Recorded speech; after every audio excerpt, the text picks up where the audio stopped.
Welcome to the Jobology podcast. I'm your host, Brandon, and before we get to my guest today, a couple quick reminders. Please double check and make sure you're subscribed on YouTube and all podcast platforms. Make sure you follow us on social media at Jobology Podcast. And our guest today is a good friend of mine. His name is Ricky. He was in the Marines. We're going to discuss boot camp. We're going to discuss what makes something classified. And without further ado, Ricky.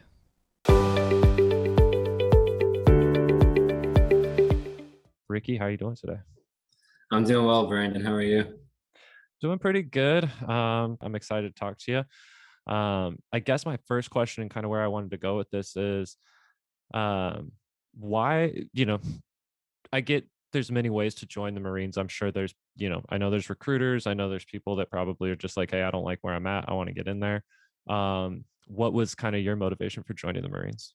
And that does vary among a lot of different people, and I met a lot of people while I was in that joined for many different reasons.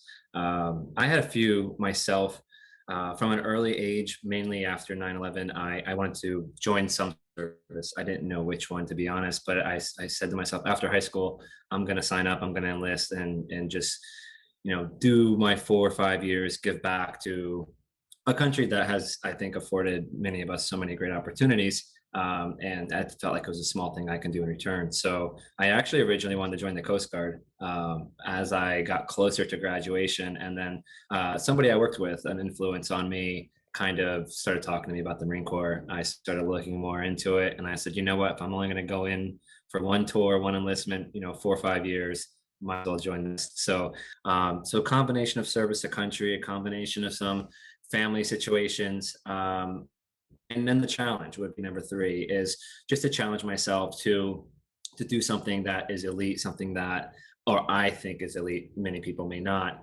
but to do something to challenge myself. I think a lot of people think it's elite.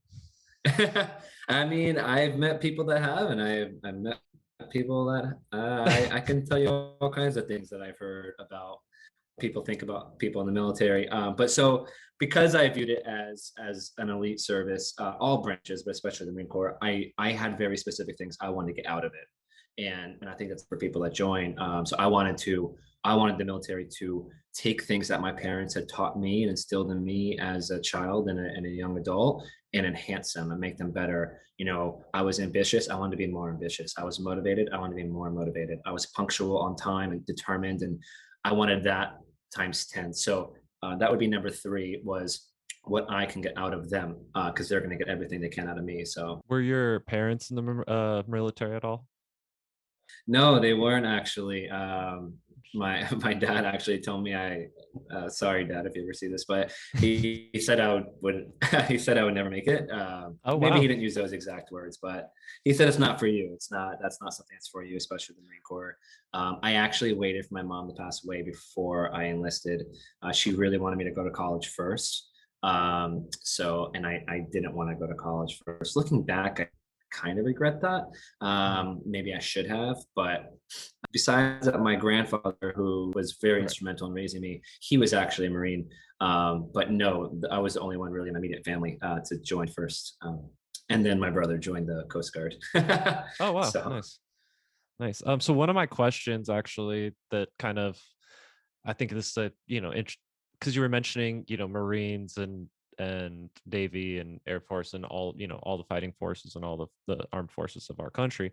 One of my questions that I had that I was going to bring up later, but I think now is a good point is, so I know, and I'm probably going to sound a little ignorant here, but hear me out. I know yeah, that Army, they're called soldiers, Navy's sailors, I believe Air Force is airmen. yeah. Why is Marines Marines? One way I've heard it put is, you hear people say, like, I was in the Army, I was a soldier, or I was in the Navy, I was a sailor. But it's rare that you hear a Marine say, I was in the Marine Corps, I was a Marine. It becomes something, it becomes a part of you, part of who Mhm. you are, and almost an embodiment. Um, no, I did not become some rigid robot who failed to transition to civilian life and can't let go of this Marine side of me. But it's woven within the fabric of me as a human being that I am a Marine. So I think that's what it is it becomes a part of who you are. And for a lot of the other branches, it's something that I did once. It's something that it was an event in my life, and it was something that I did once. Most Marines don't look at it that way. They say it proudly, and they say I am a Marine. Okay.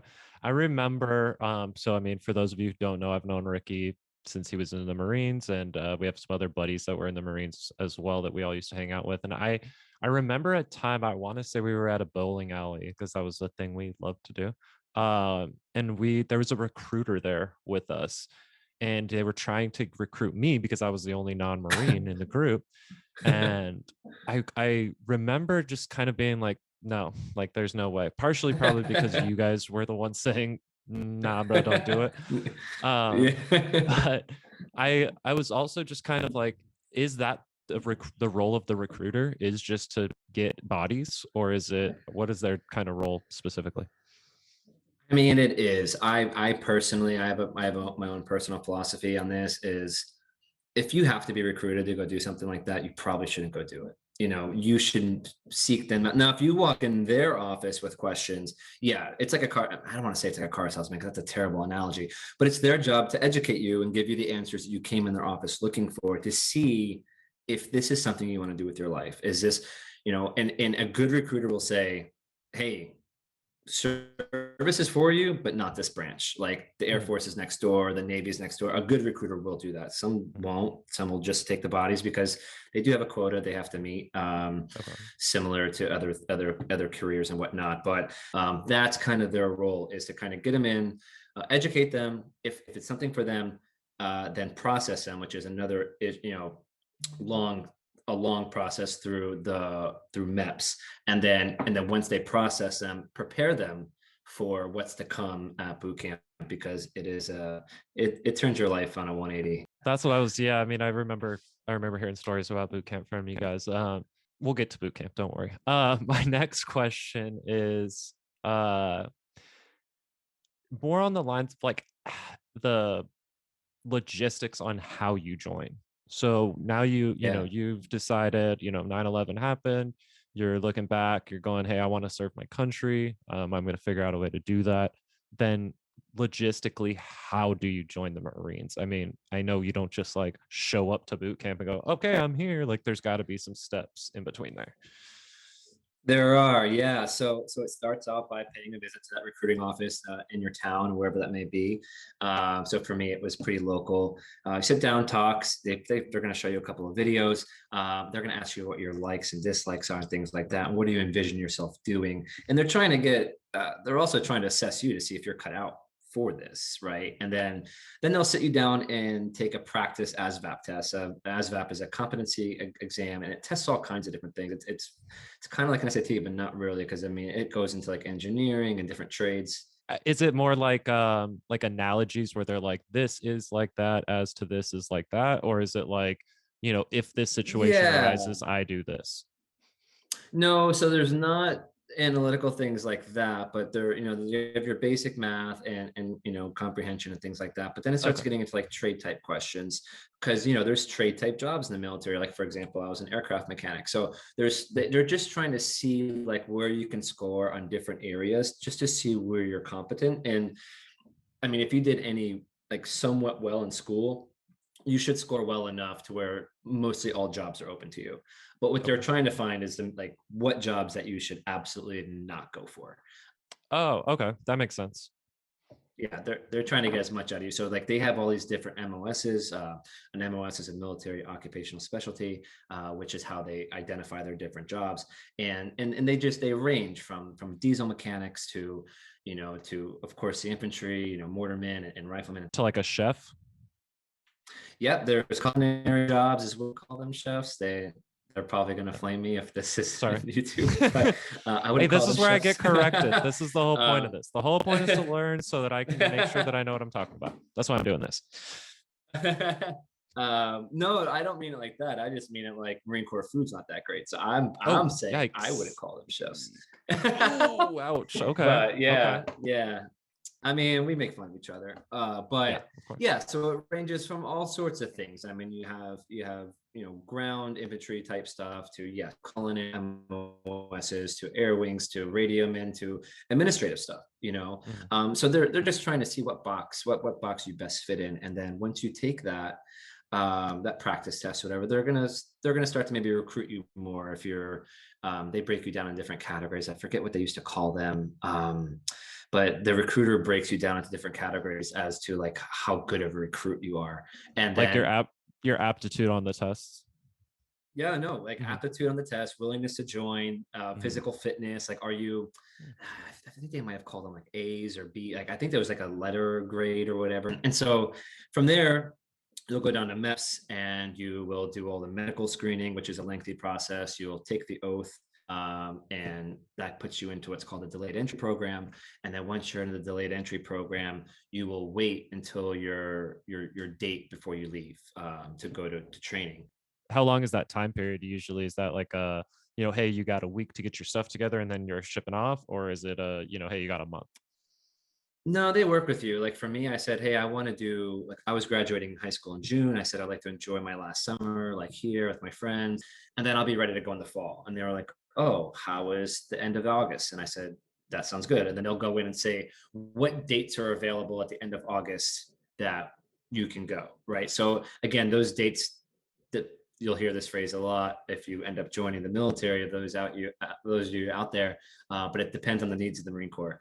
So you can't probably get a specific date, but you could say like when I kind of want to leave. It ain't up to you, it's up to them. That's right. That's right. So then, okay, so let's say, so you got your date. They're like, hey, you're shipping out end of August. Does that mean you got to catch a flight to a certain place? Does that mean they're putting you on a bus to a certain place? How does that go? Yeah, yeah. So the recruiter came to my dad's house, picked me up in the morning. I think that's how it went. This is a long time ago. Hmm. I think the recruiter came to my dad's house, picked me up because it was in Miami, South Miami, in Hmm. Doral, and went down to Miami super early in the morning. You're there all day. They already start kind of treating you like crap now at MEPS because you're in, baby, you're going. Yeah. And yes, you catch a flight. You catch a flight out of Miami. That took me from Miami to Savannah, Georgia, which I think is the closest airport, coming from my direction. I think really any direction, to Paris Island.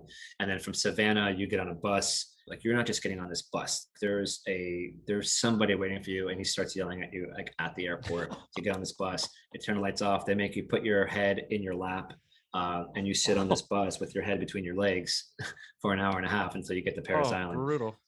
And then, Oh, yeah, and then once you get there, it doesn't stop for 13 weeks once you get there, and it's a long 3 days of processing where you don't sleep really the whole time. You're getting all your mm. gear, you're getting all your clothes, you're doing dental work, you're getting shots, you're going through medical physicals, you're going through, what's called a moment of truth, where you have to tell them something maybe you never disclosed to your recruiter before, like a background thing or something like that. Mhm. So it's just a long process, It's like and almost like a checklist. Like, we got to do this, this, check, check, check, check. Okay, they've done all their duties. oh yeah, and they just herd you around like cattle in the process. Yeah. Oh man. Okay. So then now we're at, so that's how we get from civilian to boot camp. I would say that's a Yeah, pretty yeah, okay. And then ha, let's say, for example, you get to boot camp. You do the whole ride with your head between your legs, and you're like, "What in the heck did I just sign up for? This is not for me. I made a mistake."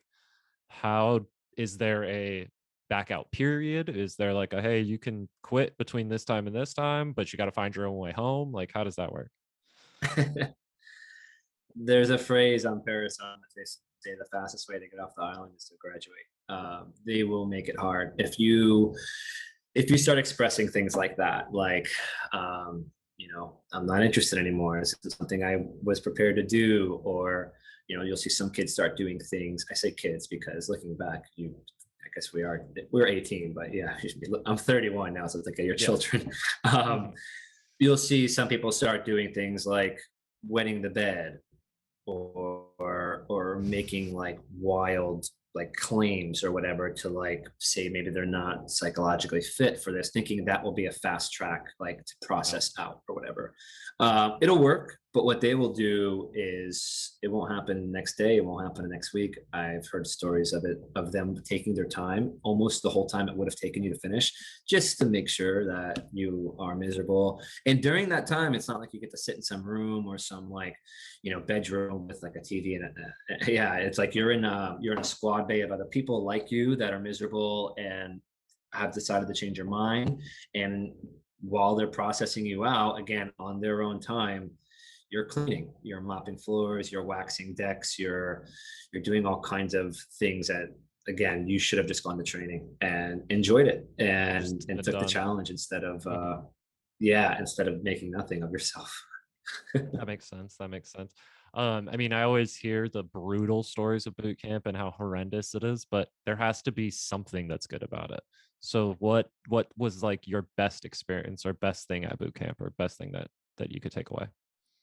I mean, honestly, it really is great. You don't realize it in the moment, right? And there's all kinds of things they do consistently that you're repeating, and you're just like, and maybe it doesn't make sense, like the way they make you carry your cup. Like, so if you're in the chow hall, you're carrying your tray, like they make you carry like your cup of water like this at the bottom, and then tuck your elbow in and like create like a 90-degree formation with your arm, and that's how they carry your cup. And you're just like in your mind, and if you deviate from that, like they'll get on you, right? Like Mhm, they'll tell you to tighten that up, and they'll come slap your elbow, and then you spill all your water anyways, and then you got to clean that up. And it's just mhm, a bunch of games like that where they cause the mess, but then they get mad at you for the mess, and then it's a logic game. But then when you look back, you're like, oh, this makes so much sense, because when I drill, a lot of people don't know this, but a big aspect of Marine Corps boot camp is drilling in formation. When you carry a rifle, it's the same movement. So that's just one example of like there's all these little things they do to you where you're just like, this is stupid, and why are they making me do this? And yada, yada. And about 6, 7, 8 weeks in, you're like, oh, that's why we do that. And it starts becoming like, I'm not even upset that they make me do that little thing anymore. I'm not even upset that, because it's preparing me for they something in make the me wake up future. at the it all has a purpose. And the Okay. sooner, for any of you going out there to do this, the sooner you forget the physical aspect, you're going to get through it. It's a mental aspect. The sooner you realize that this is their job to train you in every little thing that they're doing, even when they're like burning you out in a sand pit because of a mistake you made. Fun fact, even on your most perfect day, they're still going to get you in that sand pit and make you think you made a mistake. Um, every little thing that they do, it has a purpose. And the sooner you realize that, you're like, oh, it clicks, and you're like, okay, got it. Like, I know tomorrow at 2 o'clock I'm going to be in that sand pit, no matter how perfect I do today. And you realize that, then you're ready to start crushing and finishing the back half of your training. And you could start seeing that click a lot, like among everybody. And like the first couple people that figure it out, they tell someone like, "No, you're crazy," and then that person starts to, figure it out, and then you start all figuring out together. And that's when, ironically, that's when your drill starts coming together, and because you're a sloppy bunch of like baby giraffes at the beginning, and then you start getting tight, and you crack that rifle, and you're driving your heels at the same time, and it's melodious and awesome, and that all starts to happen at the same time. So yeah, that I hope that answers that question. Yeah, definitely, definitely. No, that makes sense because I mean, you always hear the like, oh, boot camp was terrible because they just, drilled us and they broke us down and they this and that. But I've found through life in general that even in the worst situation, there's got to be something that comes out good or that is at least the best of the worst. You know what I mean? Like there's always a I best. mean, I agree with you. I think we kind of look at the world the same. I think most people agree with you. Some people have a harder time having a worldview like that. But I mean, again, that's how I structure my worldview. So yeah, I mean, like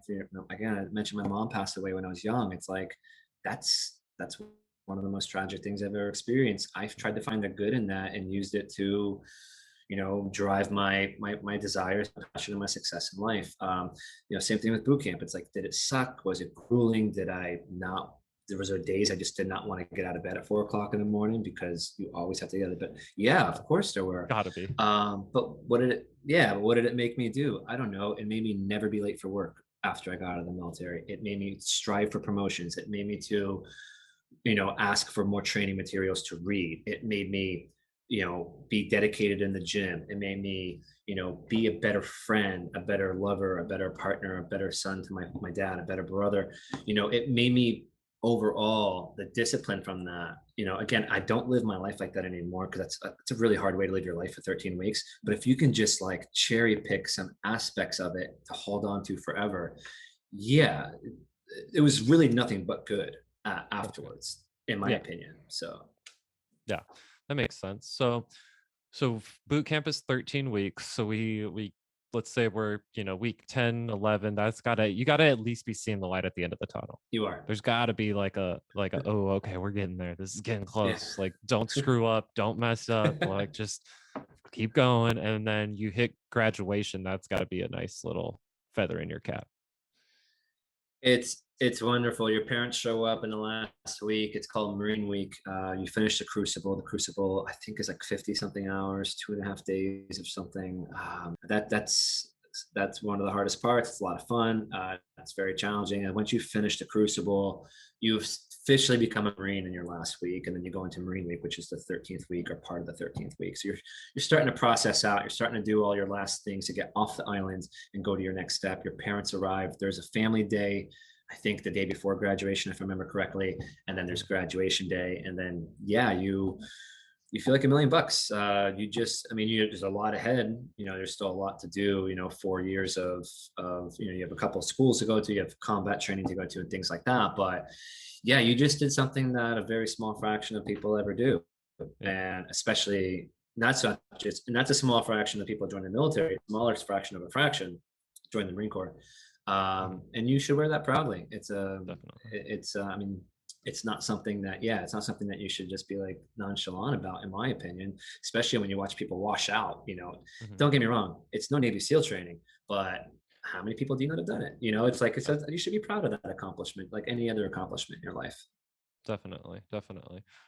So throughout boot camp, is that when they're kind of figuring out what you're going to do after as well, or does that come later? Is that like after you graduate, then they figure out, okay, Ricky, for example, you're an airline mechanic, or do they already know that? No, no, you unless you go in open contract, which I don't recommend, you sorted that out before you left, like with your Okay. recruiter. Like you got your job and you sorted that out.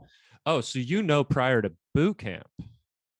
Yeah, not all branches. Yeah, and I can't speak for all the branches. Some of them are a little different on Yeah. that. But at least in the Marine Corps, at least when I went in, at least the way I did it, I had a Mhm. job selected, and then so you Yeah. kind of had an idea where you're going next after that. That's something I always like to share with the viewer, if you're out there listening.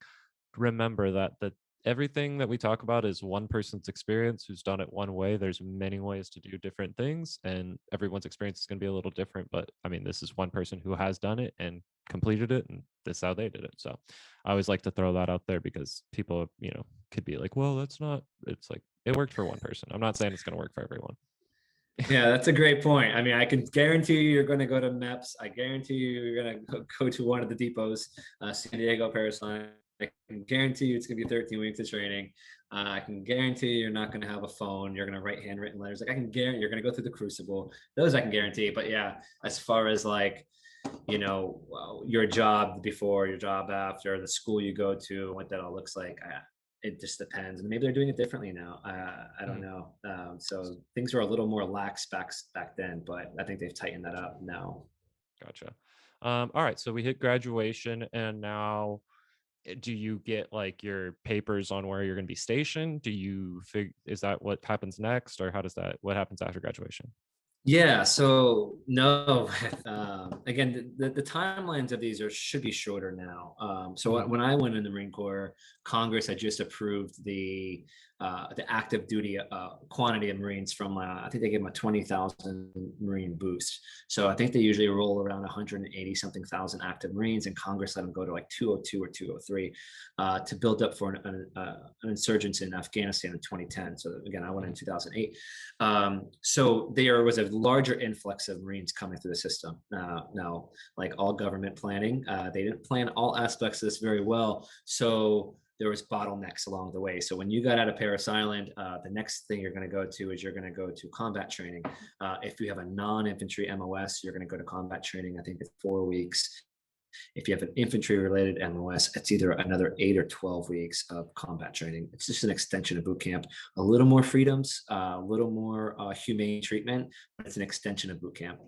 What's a MOS? So that's just an acronym for your military occupational specialty. It's just Okay, a fancy way of saying your job. gotcha, Yeah, so gotcha. non-infantry related jobs. Sorry, yeah, good question. Non-infantry related jobs, 4 weeks of combat training, because again, every Marine is a rifleman first. Greater weapons training. You're going to shoot the Mark 19. I think that's a grenade launcher. You're going to shoot the AT-4 rocket launcher. You're going to throw a grenade. You're going to shoot two types of machine guns: the squad automatic weapon, the SAW, and 240 Golf, I think is what it's called. So you're going to do all that. And you're going to do like map training and things like that. And they stretch that out over 4 weeks. And then after that part of it, that's when you start to split into your jobs. So like for me, I was in aviation, so that took me to Pensacola, Florida. This is even Okay. better. So that I can't remember how long that schooling was. I think that schooling is like 10 to 12 weeks long. When I got Mhm. to Pensacola in March of 2009, they told me there's a 3 month backlog to class up. So I sat there for 3 months. Yeah, because Jeez they Louise. didn't like, they didn't have enough since, yeah, they didn't have enough instructors. And they're not like, go home and take a break. Like you still have to do stuff there, right?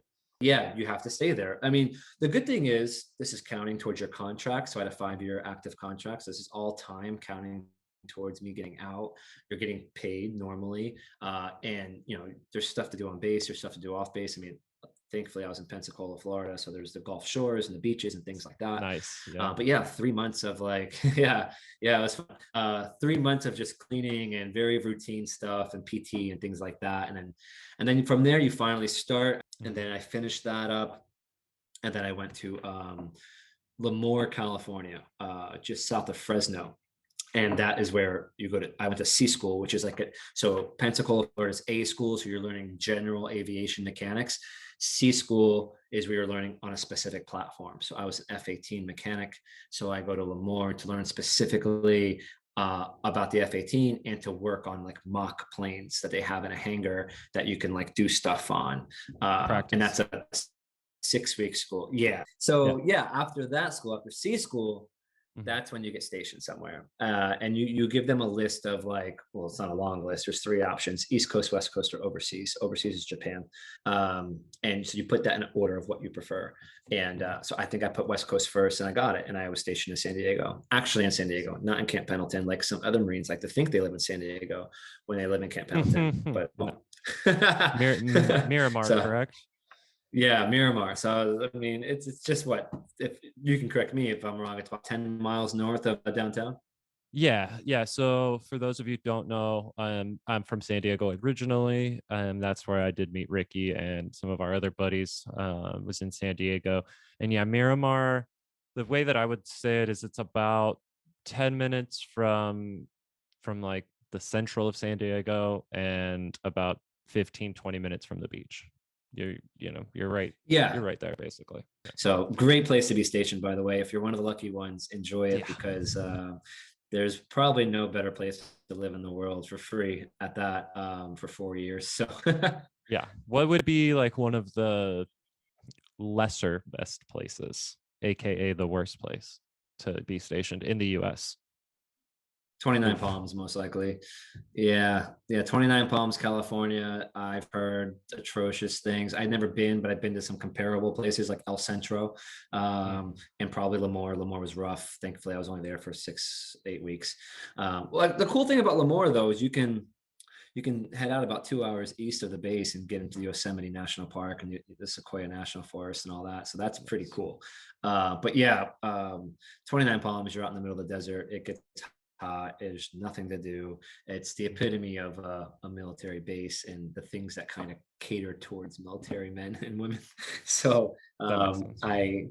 I wish you the best if you get stationed at 29 Palms. After you're stationed in San Diego, what is your title? Like if you were to say, your full title, if somebody was like, what, I don't even know the right way to phrase the question, but like are you, private? Are you corporal? Are you, I got nothing. Yeah, everything goes by rank. It doesn't go by like the Rank. job you do. So Mhm, yeah, so I think I wasn't like a stud in boot camp. I think I came out of boot camp as a private. mhm. If you're a stud in boot camp, you can come out as a PFC. Um, Private first class. yeah, sorry, thank you. Private first class. If you're like I have seen some people come out of boot camp as lance corporals. I think they got meritoriously promoted in boot camp because they're the guide or like an honor graduate, so they got meritorious promotions. So they're already coming out as E3. That's a pretty stud worthy thing. But for me, I think I came out as a private. I picked up private first class in Pensacola. Again, it's all time based really, and Mhm. then um, and then I did get meritoriously promoted to Lance Corporal when I was in Lemoore. So I did skip some time because I graduated top of my class at school. So that came with the meritorious promotion too. So that bumped up my timeline as well. And then after that, so I got to the fleet. I got to my duty station as a Lance Corporal, and then you will hang there for a little bit because the next promotion, Corporal, is based on a score. It's no longer really based on time. I mean, time plays a role in it. Time and service and time and grade, and it gives you points.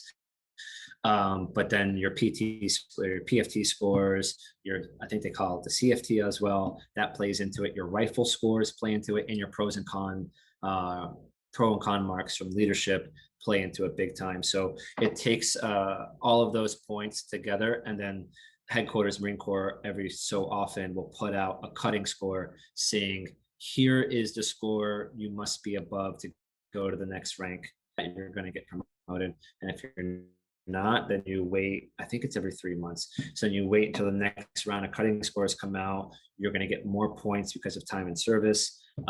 Maybe there's another PFT that you run or something like that. And then the next time the cutting scores come out, maybe you hope that they're a little lower or something like that. So It's kind of like grading on a curve, like being like, okay, we have everyone's scores. Here's the average, so we got to go a little bit above to for these guys to make the cut. The rest of you try again next time. what they really do is they look at all of the scores, right? They look at all of the scores and then they look at the needs of the Marine Corps. So they say, okay, in this MOS, in my job, this is how many corporals are going to go to sergeant. This is how many people are getting out of the Marine, like how many people are retiring. So they're looking at Gotcha. like how many vacancies of that rank do we want to fill? And if it's like 10, they're going to make that cutting score really high. And if they're like, oh, we're going to promote, I don't know, 40 Lance Corporals across this entire MOS across the entire Marine Corps, then they're going to lower that cutting score to get 40 people above it, is how that goes. So it's based on the needs of the Marine Corps. Needs of the Marine Corps. And so you always want to, That's the you first always want thing, to do right? well, get us. Yeah, it really is the first thing. But you always want to do well and get as many points as you can. So when needs of the Marine Corps come calling, you make the cut. Nice. Okay. So I guess now would be kind of the next portion of this where we would kind of roll into like now that you're stationed, now that you're set, what is an average day for a Marine look like? I mean, obviously it's going to vary based on rank, based on job, based on all that. But for you specifically, what is what's an average day look like? Like what time are you getting up? What time do you got to be at your job? What kind of duties do you have throughout the day? Yeah, so this is a really nuanced question because all the different jobs vary, and you make a good point. The ranks vary. I don't think based on the MOS that I had, and I think if you speak to other aviation, at least F-18, excuse me, Marines, they'll say the same thing that we didn't really have an average job. Most I mean, I shouldn't say most, but a lot of jobs in the Marine Corps. I mean, you're going to PT Monday, Wednesday, Friday at like 04:30, 5 o'clock. What's PT physical training? Yeah, like physical training. It's like organized PT, like you get out there in formation, mandatory. If you miss it, you're screwed. You do it as a unit and you get out there super early and you do an hour of PT or whatever your staff sergeant, whoever's leading it wants to do. Maybe they run you around the base, maybe it could be a myriad of things. Um, we didn't do that. Our priority were those jets, and those jets need to fly, and pilots need Mhm. to get their training. And in order for those training, in order for them to get their training, they had to get so many flight hours, drop so many bombs and artillery, and fly so many sorties. And so they can't do that if the planes don't fly, and the planes aren't going to fly if we're not there fixing them. So my job was demanding, and so the way it was kind of set up was like you need to maintain your Marine Corps standard of weight and fitness on your own. And we trust you to do that. And if once you don't do that, you'll go in what's called, I think, BCP. It's, I mean, this isn't politically correct, but who cares? It's the fat body platoon. It's for all the Mhm. people that can't make weight or whatnot, and they suck. Is there a minimum weight on that? It really depends on your height, Like your if weight, your you're body me, for fat. Oh, is example, there a are they minimum? like, yeah, are they like, oh, bro, you do not weigh enough. Get your ass over there.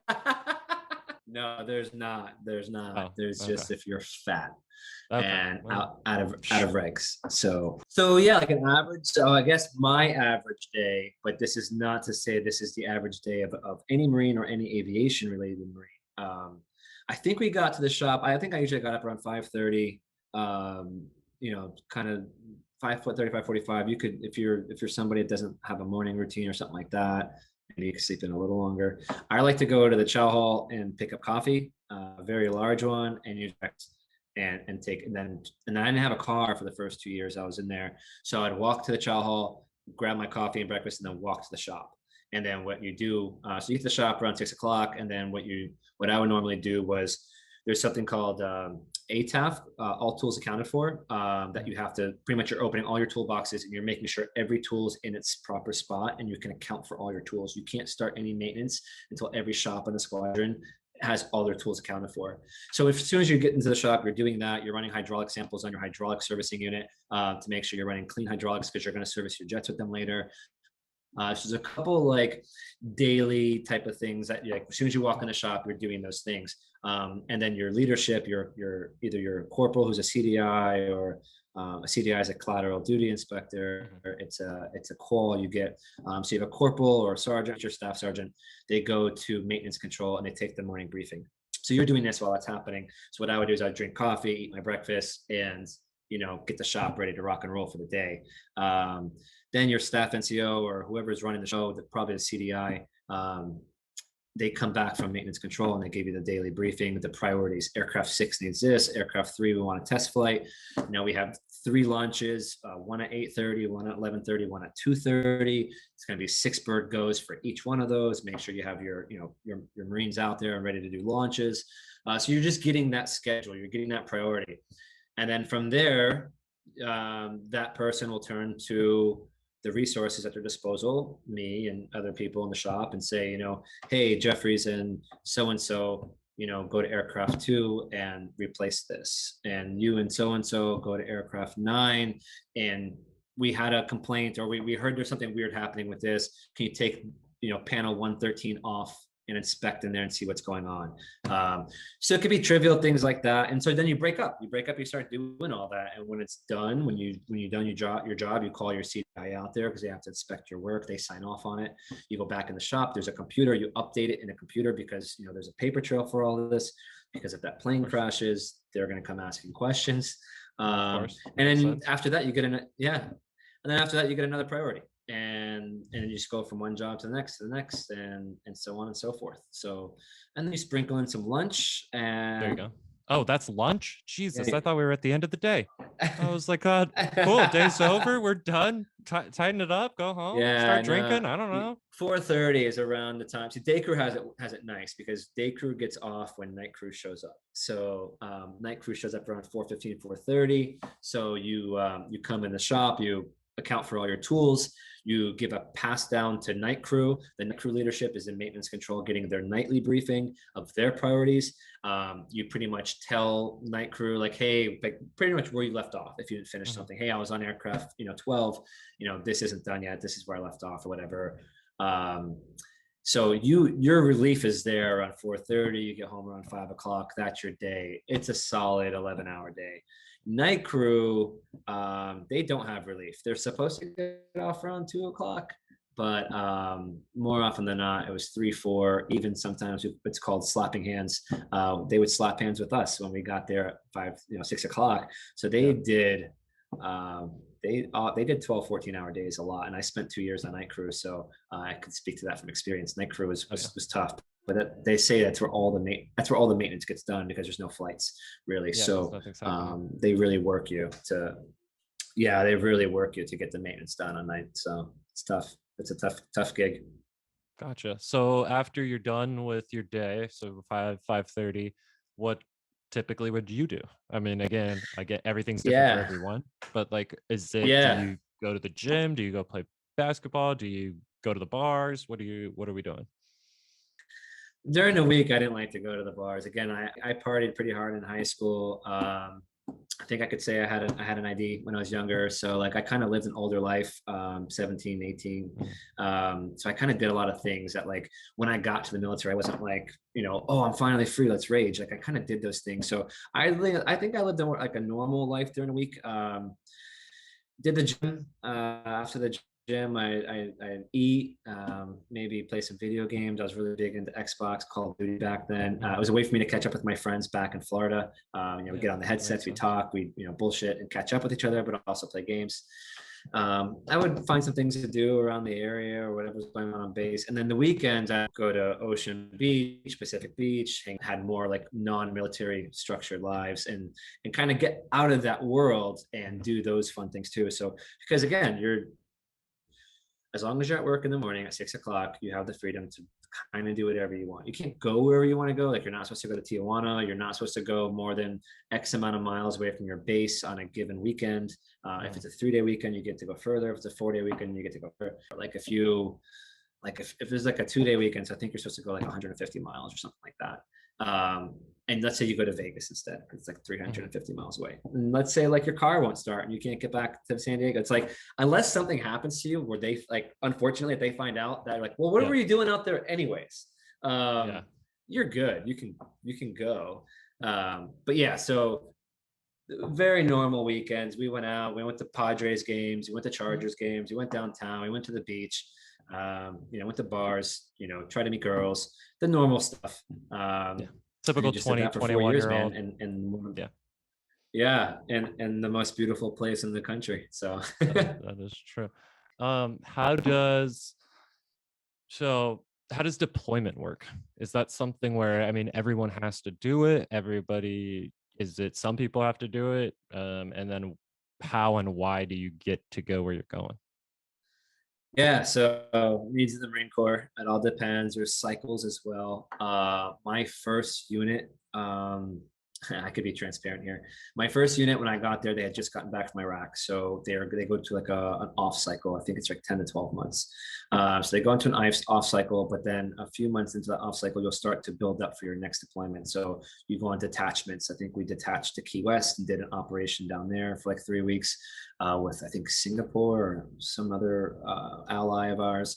And then a couple months later, we went to Tampa, another good detachment. I think we were there for 3 or 4 weeks. And then there was a third detachment before deployment in Boise, Idaho, at an Air Force base, and I think it's in Mountain Home. I didn't go on that detachment. I was taking a college class, and I had finals that weekend or in that time frame, so I was able to be excused from that detachment. But that was their three builds, and then during this time, you're really sure where you're going. Like there's ideas like, oh, you're going to go to Afghanistan. No, you're going to go to Kuwait. No, you're going to go to Bahrain. No, you're going to go to Japan. It changed all the time. I can't tell you how many different places they say we're going to go to. And then you finally find out, like, no, it's official. You're going to go to Japan because that's one of our deployment rotations. In addition to like combat operations, we rotate out to Japan and we keep F-18 units going in and out of there all the time. But that's kind of how that goes. The next unit I went to had just gotten back from Afghanistan, and they were in their 1 year off cycle. I did the buildups with them, and then we got orders to Japan. So that's I ended up in Japan for 7 months for deployment, and then while you're there, you kind of do some like offshoot things. Like I went to Guam for 5 weeks for like combat like simulated combat operations. I went to the outback of Australia for 5 weeks for simulated combat operations. So again, it's a lot of training. You're just training and really what you're doing in Japan is you're waiting to maybe get a call for a threat from North Korea, which almost happened twice. We got our like I think it was a 48-hour, hey, like be prepared to move in 48 hours. We have some, intelligence. They're launching this satellite. And based on how well that launch goes, if that thing breaches Japanese airspace, we're going to move. And luckily it didn't happen. But that's kind of why you're there. You're training, but you're also have an air superiority dominance in the Pacific for our threats in the Pacific. So As far as like day-to-day duties, is it similar when you're deployed, or is it like completely different? Like I'm doing something not at all the same. no, it's very similar. I would say like when you get there, it's actually kind of slow because you just got 12 jets, or however many your squadron has. You just moved, a whole squadron to a new location, which means those jets had to fly, which means they were all in working order. So it's kind of slow for, and then one of breaks, and then two of them break, and then so the work starts trickling in. And then when you start doing these different simulated ops, like you're not doing simulated ops the entire time. Like so, out of that 5 weeks in Australia, maybe 3 weeks are spent in like Operation Black something, right? Where it's you, the Australian Air Force, and maybe like I don't know, South Korea are doing a simulated like war game theory type thing. That's pretty high pace. That's pretty up tempo. That's very demanding. So you are doing that in between. But when that's not happening, no, it's very similar. I mean, if you're on day crew, same thing. 6 o'clock, get your job done. You're off at 4:30. Go have fun in Guam. Don't get in trouble. Nice. Yeah. But same thing in Australia. It's like you're off at 4:30. Go have fun in Australia. Do not go get eaten by a crocodile Yeah. because Make that's sure you're back crazy. here And tomorrow. and Yeah. yeah, exactly. And until somebody screws that up, which is more than likely, Bound until to somebody happen. screws that Yeah. up, it is bound to happen. It's fun. You're good to go until that changes, which, like you said, it does change. um and then another question I had that we didn't really get to on regular time, but what this it'll play here too. What's like the pay range for a Marine? Like, what, like, what's your is it salary? Is it hourly? Is it, how is that? How does the pay structure work? Because you had said about getting paid, about getting paid or whatever, but I didn't, I don't know if it didn't register with me of like, oh yeah, of course, duh, Marines get paid, but like, what's that look like? Yeah, yeah. So it's a salary. It's every 2 weeks. It's not a lot of money. The information is freely available on the web if you just go like military pay charts. You could see the most current rates. I couldn't tell you what it is today because again, the cost of living and things have changed and they update Sure. them every year. I think by the time I was a corporal, in 4 years as a corporal, I think it was like I don't know, $1,100 every 2 weeks. Oh So I wow. don't know, $2,200 a month. Yeah, it's not a ton of money. But Mhm. granted, you're not paying for rent, you're not paying for utilities, you're not Sure. paying for anything like that. So you really don't have a lot of expenses. So like really, if you're not an idiot and go buy like a new Mustang, like a lot of Marines like to do, or a big I think we had a truck or couple something like friends that, that did that. and get like $900. Oh, I know many. Or like a $900 car payment or something stupid from Bob's Auto Lot across the street from the base. If you're smart, you pay for the internet in your barracks room. You put some high speed internet so you can watch Netflix and play video games or whatever you like to do, and that's 50 or $60.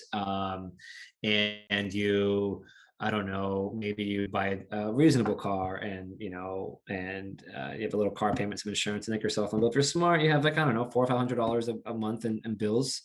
Mhm. Hopefully, you didn't have any kids in high school, and and you have a decent amount of money left over to have fun, maybe save or whatever, go on trips. Because you Mhm. do get leave, you get 30 days of paid vacation every year, which is really nice. Oh, Um, okay, so it comes every year. yeah, every Okay. year you get 30 days of paid vacation. They accrue at a 2.5 days a month, I think, unless Mhm. they change that, you earn a month. Um, so yeah, I mean, like I was able to save money in the military. A lot of people don't do that. A lot of people blow everything they have by like the third day after they get paid. But and then if you do go to combat, or a combat deployment where you're in a combat zone, you get more pay and it's tax free while you're there. So you Oh, come okay. back with a lot of money. Most people blow it. Again, they go to Bob's Auto Lot across the street and they get a new Mustang. I don't know why that's the thing, but it is. Um, and Yep. but yeah, it's not a lot of money, but you do get paid. Yeah. Interesting. So if you're on deployment in a combat zone, you get extra money. Yeah, you get like hazard pay, I think, or combat pay. Mhm. I've only this is only this is secondhand anecdotal information for me, but Right. and then I heard all of your pay is tax free while you're there. I might be wrong on that, but I heard you're there. They don't because you're people are often think like, oh, you're in the military, you must not pay taxes. Like no, like my paycheck was taxed just like everybody else's, Yeah. even though I'm getting paid with taxed money. Yeah. Yeah, it's like a double dipping almost. that's that's for a different podcast. Yeah, sure. Yeah, finance. But yeah, yeah. So I think you come back with a nice chunk of change. Nice. I guess before we get to kind of transitioning out of the military and what you can do after and if you want to stay in and all that, I had a couple questions that would kind of fit in here. Yeah, What is so something that always fascinates me about the military and about any branch in general is classified information. yeah. Like what makes something classified information? Is it like is it because it's a location or names or coordinates or intel, or is it like is it just like sometimes you're like, why is that even classified? That doesn't make any sense. Um, I can't, and it's not because I have some sort of classified title or anything. I just can't speak too much on this because I don't know enough Okay. about it. I think I had a secret clearance when I was in, but not top secret. I'm going to go based on, I'm just putting this out there. This is my opinion or Hmm. based on whatever knowledge that I have that somebody else might be better for this question. But really, it's just like for certain things, you want the least amount of people to know as possible because, at the end of the day, it could cost lives. Right. So Hmm. if there's something being planned, and there are spies everywhere. This isn't like some movie thing that we see just in Mission Impossible and James Bond or whatever. Like Right. there's people trying to infiltrate our ranks all the time. We've seen Hmm. it. We've seen it in Fort Hood, Texas. Like we've seen this happen, and they're playing the long Okay. game. So you need to have different levels of clearance because it becomes a need to know situation, And so for me, I needed to know that how to fix that jet. And then Hmm. I got told I was going to Japan when I needed to know. Was there somebody in my unit that probably knew we were going to Japan before me? Yep, Yeah. guaranteed. And that was that would be considered classified information. Probably, Okay. and then Mhm. once we were told, they definitely told us like, hey, don't post on social media when we're leaving. Don't post anything because again, you're moving.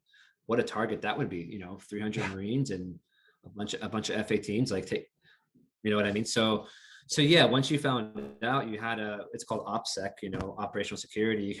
You should do that. Most people followed it. You get in trouble if you didn't. If somebody found out that you posted a selfie from the plane, we're taking off. We're like all these Marines Yeah. are going Heading to out. whatever. Yeah. But yeah, I mean the secret and top secret and classified information, is important. Personally, from a private standpoint, I wish the government would declassify things sooner. Hmm. I think the American people have the right to know a lot of things that have happened. And I don't know why it takes 30, 40, 50 years. Now, they would say it takes that long because certain parts of that mission are still happening, Hmm. or certain people are still active in the field. I get that. But I would, from a personal standpoint, I would like to see as much disclosed to the American people as possible. Yeah. And that way, I think I think it would give people the sense to support our government and support our military a little more if they knew what was going on. But I understand you can't share everything, so I don't think that's a good answer to your question, but I tried. No, I think that is. I mean, I don't, again, I'm not expecting. My secondary question follow up to that was going to be, is there anything that was classified that is now declassified that you could share? If you knew, like, oh, hey, this was classified at the time, now it's declassified, so who cares? But this is what an example of classified information would be. And then my other question was going to be, is there anything that you know that if you told me, you'd have to kill me? My answer to question two will also answer question three was I wasn't important enough. So Yeah. Damn. All right. Well, I guess I got to keep climbing up the ladder for those ones. if you want to do a podcast with my brother, he has answers to those. Well, Oh, okay. they're not the answers you want to hear, but he has answers to those questions, and he also probably can't do the podcast for 2 more years. But Well, there you go. when he's done doing what he's doing, That would be exciting. Do you have a favorite Marine nickname? Like I know, like Jarhead, Devil Dog. I mean, I know some of them, but like, what was your favorite? I didn't really get in. A lot of us said it in jest, though. We like to poke a lot of fun at a lot of the Marine Corps, I guess, norms or whatnot. So when we said like, "Hey, Devil Dog," we were that person. You're like, yeah, you're more sarcastically. Just, this is making me laugh thinking about it. Usually, Marine is what you'd say. Like, hey, Mhm. Marine, what would you think that's a good idea? You know, it's like just messing around or whatever. Yeah, But no, I didn't really get too into that whole lifestyle of adopting all those personalities and whatnot. But they were fun to play around with, that's for sure. definitely. Oh, I could see that. I mean, it would be fun just to mess with you guys when we were out having our own fun times with that stuff. But yeah, I Yeah. mean, that's kind of the thing that I mean, maybe this is again just specific to our little group of friends, but that's something that I really enjoyed was that you guys, it wasn't, while it was very serious, like it is a serious job, obviously, life and death is around the corner. It was something where you guys also knew, like, okay, we know when we can kind of breathe a little easier, be a little more light about this, and then we know when it's time to get real and get serious. Yeah, yeah, it's a good point. I think a lot of Marines, like even in a young age, I feel like they have. And that's what's so great about boot camp and combat training is they have that ability. I say for most, but not definitely not all. There's definitely screw ups, but they have that ability to turn that switch because it is like that. You know, you're dealing with you're dealing with very expensive things. You're dealing with maneuvers that can kill you. You're dealing with things that could cost the life of somebody else, and that can weigh on you, or it does happen, and that weighs on you. And then it's like, how do you not get sucked into this like this whole of feeling that sort of way over that. So it's like, yeah, you got to be able to turn that switch and have fun and be able to go, let go and do things and whatnot. So yeah, a lot of misconceptions. Like, I wasn't in the infantry, right? Mhm. I didn't go to Iraq or Afghanistan, and and if I had, I would have been relatively safe. But a misconception is like my job was very dangerous too. I mean, you're talking Mhm. about like on a daily basis, we would jack an aircraft up off the ground, like you put a car in hydraulics, like to perform maintenance. It's like so you're sitting under this jet that weighs I don't even know how many tons, and you're working Yeah, under it. And it's like I just hope jacks. I hope these jacks are in regs. Like who's the last one to inspect the hydraulics in this jack? yeah, And I didn't see any crazy accidents like that, but I mean, yeah, that could happen. Or definitely. you're working you're working under a jet that's on, like both engines are powered up, and Jesus. it's like there's mistakes that can happen, Yeah, yeah, like there's definitely things. Or you're a Marine that's stationed you're in a squadron that goes to a carrier, so all the stuff I'm describing you do it on a boat, and that boat's like 15 stories off the ground, and they have yeah, these catch nets around there, but people have gotten blown off those sure. boats by jet exhaust before. Like, yeah, you can die doing the day-to-day stuff. Even in, I mean, I shouldn't even have to stress this. If you just watch the news, and I guess sadly in like a 2-week span you'll probably hear Hmm. of somebody dying training exercise. That's Hmm. what that is. That's Yeah, somebody who died performing the daily routine of their job here, not in combat. So yeah. yeah, you got to be able to flip that switch, have a little fun, because when you get to work, it's serious. And It's that's go why boot time. camp is the way it is. It's a serious game. I mean, not just for you, but let's say, you're distracted or you don't do your job correctly. Well, then I'm the pilot. I'm flying a plane that somebody now has not paid attention to. That's not good. Like, Well, here's the kicker. Here's the kicker to that is, yeah, you're the pilot flying a plane that someone hasn't paid attention to, but you also get the opportunity to eject if that plane doesn't work. that's true. So your life That's is true. still relatively safe. But That's true. where does that plane go? And this happened in San Diego, I think in 2005, or a couple years before I got there. A pilot ejected. His plane was malfunctioning. He ejected, and his plane crashed in a neighborhood, I think in Mira Mesa, and took Oh, out a wow. home. And I think the dad was at work, Hmm. and the mom and the kids were at home or something like that. And he came home and the house was gone. Kids, family's Jeez. dead. So Jeez. it's not just me, the Marine next to me, or the Marine Hmm. flying the plane. This job that I had, like there's people on the ground that like they're just going about their day in San Diego. They Hmm. didn't sign up for this. They don't want, they didn't choose to have military operational jets flying above them. They live in this community, sure, but it's like you have to also keep them in mind.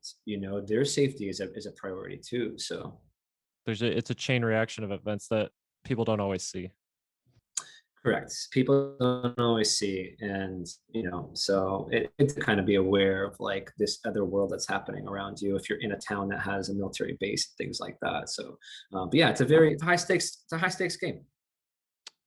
What so we've let's see, we've gone through boot camp, we've got our job, we're stationed, we're doing life, everything's happening. We get to around what year do they start probing you to reenlist?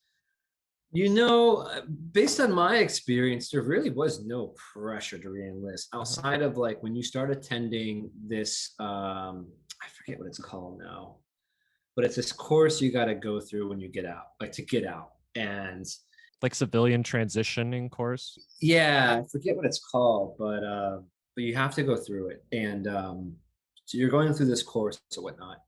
And in this process, or that's I think where they're trying to persuade you a little bit. They're trying to tell you like, kind of how well you got it with like being in the barracks and things like that. And they'll start showing you like these slides of like how much money you're going to need to make to afford the things that you currently have uh, on base, or like as so rent and this and that, blah blah blah blah. And like, do you have this lined up, and do you have a plan and things like that?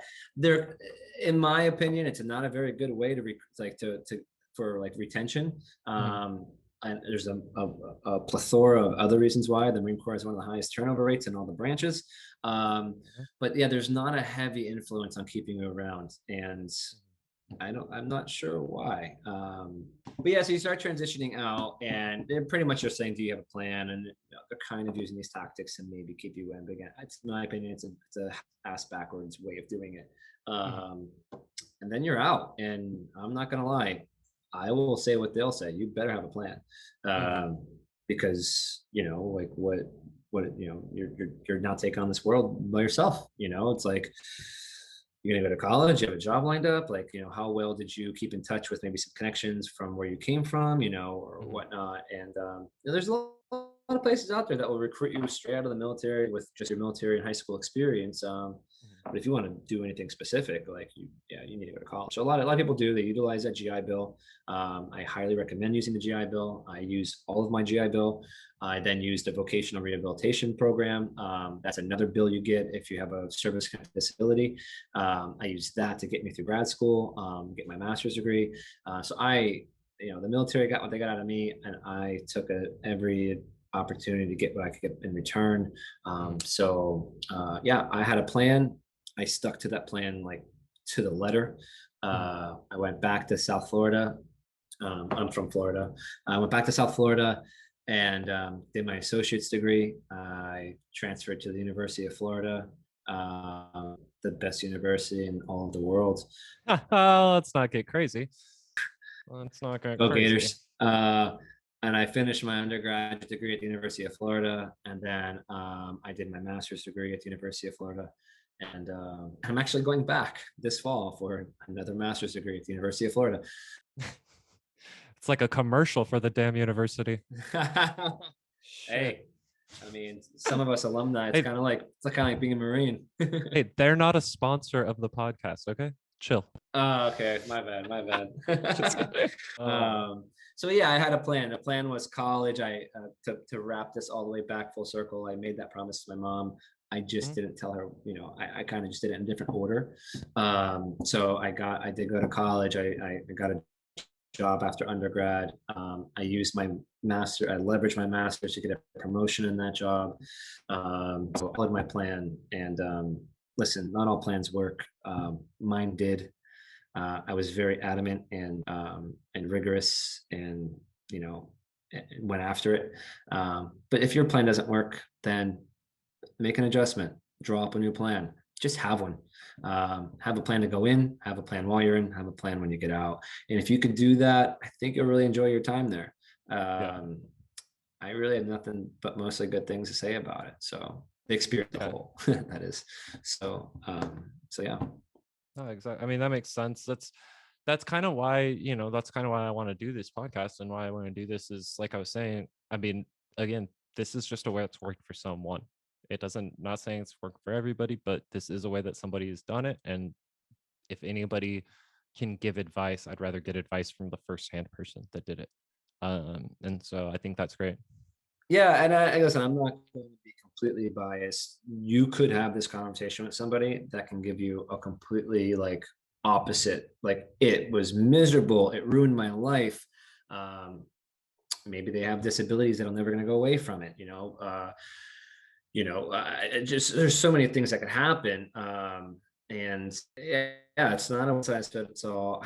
I do think there's more good than bad that can come. I do believe that, but I'm not naive enough to say that like It's all roses and everything. yeah, I mean, I've seen it ruin lives. I've seen it Mhm. ruin marriages. I've seen it ruin lives with children. I've seen suicides. I've seen, I it's ruined lives. So there's Yeah. that aspect of it. Prepare yourself, go into it mentally strong, know what you have, a plan, know what you want to get Mhm. out of it, and try to stick to that plan. And be selfish, be a little selfish, and do some things for you in that process. It doesn't mean be completely selfish, because you are serving others. That is the goal of being in the military. You're servicing the men and women beside you. But sometimes make sure you take care of yourself too, and by that I mean stick to your plan. And if your plan is to go in and get out, go in and get out, go to school. I mean, I'm not gonna lie, employers love it. Mhm. I write there on resume, says I served 4.5 years in the United States Marine Corps. The leadership that came from that, the leadership experience I got from that, the employers love to see that you have a view that you can bring to your workplace that a lot of people coming out of college just don't have. So they love to see that, So you have a mindset that that a lot of people don't have either. Well, and I mean, from my perspective, if I'm an employer and I have somebody who, now knowing everything we've just talked about, like if I have somebody that's gone through boot camp, gone through 4 years of regimented training, I'm gonna go with that person. I feel like they might be a little more dedicated than the average individual. You would think, right? So I look at it as, I look at this as like a lot of things. It can't hurt, right? Sure. Not all employers are going to appreciate it, but I look at it as it can't hurt. I Mhm. doubt someone's going to say like, "Oh, that person was in the service." Nah, we Right. don't like people like that. Like I can't see it. You might get beat out by a better candidate that has more experience, and that's going to happen to you. Sure. But it can't hurt you. I don't Right. think. Well, and then I mean, in my experience and talking to people, is people can have their own opinions on war and pro-war, anti-war, all that Yes. jazz. But most of the people recognize that the soldier or the marine or the sailor isn't the one choosing be to do the war, or to go to war. They're the one that are in it. And I'm a big supporter and support the troops. Maybe don't support, maybe you don't support the cause, maybe you don't support the reason, but I'm going to at least support the people that are out there doing it. Yeah, I think something you mentioned to me, maybe off air, was Mhm. like, is there something you want to speak to, Yeah. or like a cause or something you want to? Yeah. This Anything. is really the thing. It is that is there's a misconception that like everyone that's in the military supports everything the military gets ordered to do and goes and does, or they're just they're the sheep of the government, or whatnot. It's like I was against the Iraq war, I was against the Afghanistan war, like I was against those things. um I don't get to make those decisions. And again, you're serving your country, you're doing something greater than yourself. And when you join and do something like that, you have to understand that and part with like what maybe your beliefs are. Um, because I look at it as, if I don't do it, somebody else is. And if enough people don't volunteer, they're going to draft. And if they draft, they're going to take someone that maybe doesn't want to be there. And if they take enough people that don't want to be there, you're going to have a very lackluster military service. And if you have a very lackluster military service, I don't have to tell you what could potentially happen to the future of this country. Mhm. So you want people that have chose to be there. Yes. Um, and don't take that for granted, and don't just assume that they are all bloodthirsty, testosterone driven, or for the men, sorry, women, or Yeah. Or ego, estrogen driven. it got Sure. Right, right. But egotistical maniacs that just want to kill, that's not the case. Mhm. And I think you said it very well. You can support the troops and not support the cause. And that's something you should do. Or I shouldn't say that's something you should do. It's something you should consider is supporting the men and women in uniform, not necessarily because of what they may go and do, but because They're willing to do it. what they're willing to do and be asked to do. Right. And that's always been my thing is I haven't ever I don't support a lot of, really kind of any insurgency or wars. I mean, I get that there is necessities at certain points in times, but I trust me, I don't want to be out there and you guys don't want me out there. So I'm gonna go ahead and support the people who do want to be out there and who are willing to be out there because that ain't me. That's the best approach, I think. That's the best approach. And then I guess my final question. Well, I have two kind of final questions. That was kind of where I wanted to end up at was what cause or what what kind of thing you want to promote or support or whatever. But my other two questions that I had were one was sent in by my mom actually because I asked her if she had any interesting questions she ever wanted to ask a Marine, Okay, and she cool. said, "What is like the best experience when you're out and somebody finds out you're a Marine? Like either buying you a drink or is there ever like a hookup that you got because they're like, oh, you're in the Marines, like come backstage at this concert, or you know what I mean, like something like that." I can't say for all Marines. I mean, I would say this would be the majority, but we you don't tend to advertise it. So it's not Okay. like on Saturdays I put my uniform on and hit the strip. Stroll out to It's the like bar. Yeah. yeah, again, it's just it becomes a part of who you are and what you've done. But yeah, I don't wear like a button that says I served or I was a Marine. I'm a So Marine. I remember that actually when we were hanging out a lot is when you would see people in like either their camo or whatever, it would almost be like an eye roll situation for you guys where you're like, really? Like, come on, man. Like we're not doing that. Like just you that's not why we did this. We didn't do this so we can wear our camo out so we can, show everybody, hey, I'm a Marine. Like, But you're right. Like it becomes an eye roll situation, and because like you said, this isn't for clout. No one did this to mm-mm, be better than anybody or stand above anybody or stand out in a crowd. Most of us did it, to serve the country, but not to flaunt and say, look at me, I think I'm cool because I have this uniform and I can kick your ass, which is not true. Well, that's another misconception. But I mean, there are some things. I mean, have I shown my military ID at the airport and got bumped to first class before? I have. Why do I show my there you go. military ID at the airport? Because usually you could skip security with it. Mhm. So like there, I mean, I'm not saying that you do it for the perks, but with anything, perks Right. come along with it. Yeah. Yeah. There's some discounts you get on some things. There's some places I know give a great military discount, so I'll use it. Mhm. But that's about it. Gotcha. Interesting. I mean, I know personally, like if I see somebody out, I always try to buy them a drink or something like that if we're at a bar or whatever, if I notice it. But again, it's almost like I feel weird drawing attention to them because typically I know they don't want the attention drawn to them. That's not what we're doing. Um, and then on the flip side of that, her other question kind of was, what about the opposite? Anybody ever like really get into you like, oh, I can't believe you're supporting this, kind of how we were talking of like, hey, just because I'm in there doesn't mean I'm supporting it, but you still get whack jobs sometimes. No, I've never had that experience. I've more often have had the experience of like, hey, you served. You were a Marine. You are a Marine. Most of them say were because They don't know. just it's easier for them to say that. I guess they don't. And you would be. I'm curious to know your thoughts on this. Like, Okay. so I think it's their respectful way of asking. Did you support everything that's going on while you're there? Like that sort of thing, or Hmm, what? hmm. Like, do you really think the military budget needs to be like $1 trillion? Like, Yeah. when is enough enough? Like I get those questions, and I actually Yeah. just had recently had a discussion with somebody not long ago, and of course, I always try to play devil's advocate on both sides. Like, yeah, it's a lot of money. Have you seen China's military? It's Yeah. like if China has 5 aircraft carriers, we need to have 6. If Mhm. Russia has, I don't know, 12 stealth fighters or whatever, we need 13.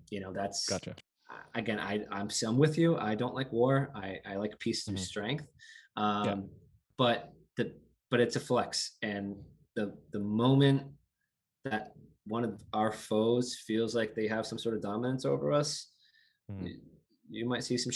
And so it's a game Yeah. to continue to outspend and outcompete and outbuild your adversaries. So Yeah, it's idealistically versus realistically, where it's, idealistically, sure, we could cut the military budget down to the bare minimum that we need, and all the money would go exactly where it's supposed to, and there wouldn't ever be any, lapse or any, fall through.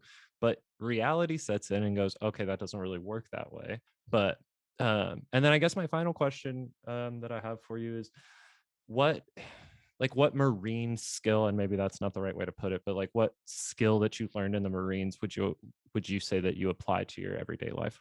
I don't know if I'd call it a skill, but I'd call it character traits. Mhm, Um, to touch back on what we talked about earlier, mhm. they took who I was and enhanced it. Do some people need more work than others when they get in there? Yes. Are some people Yeah, still screwed up when they get out? Sure. Do some people go in there and it changes who they are completely, and they're just like this regimented person the rest of their life? Yes, they fully take on the embodiment of the marine life, and they carry that through them for the rest of their life. For me, it was characteristics that I think if most human beings can focus on, try to embody, and apply to their daily lives, not only will their life be better and fulfilled, it would make the world around them a better place. And that's living a life of virtue, and living a life of altruism, and living a life of service, and being kind, courteous, considerate, respectful.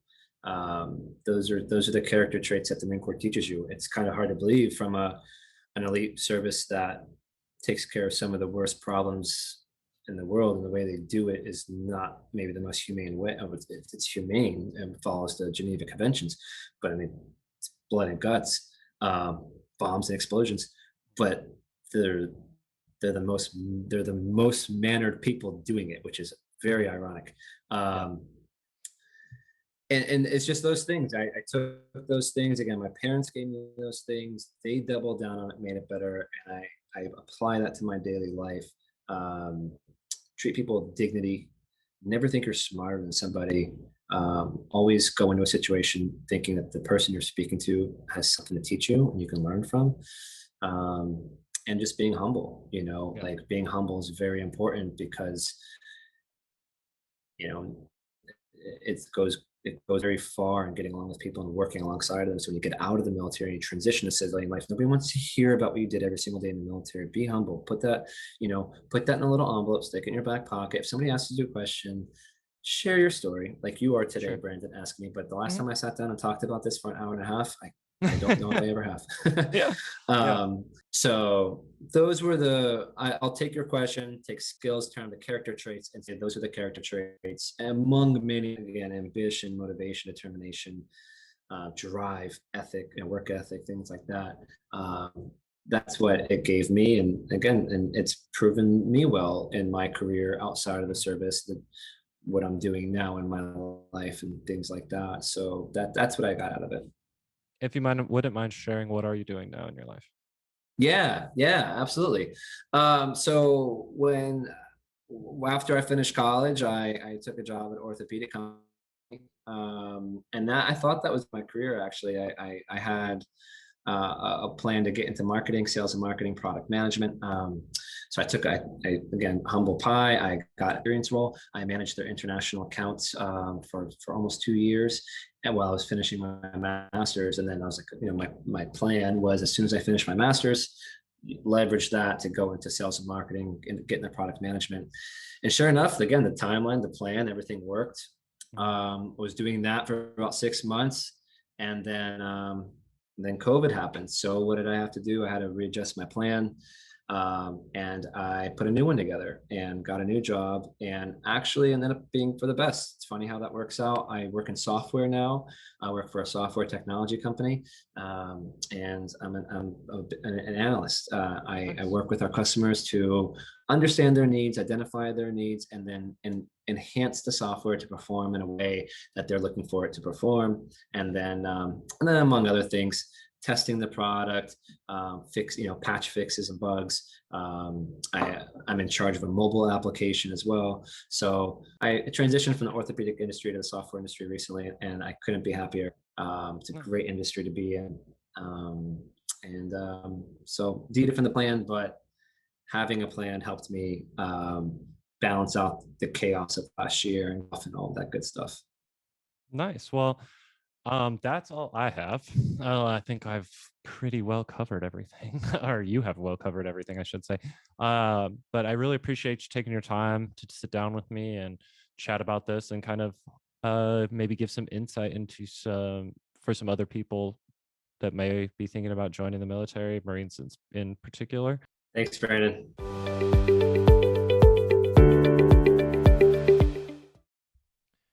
Thanks for checking out another episode of the Jobology podcast, and thank you, Ricky, for being my guest today. Before we go, couple quick reminders again. So make sure you're subscribed on YouTube, all podcast platforms.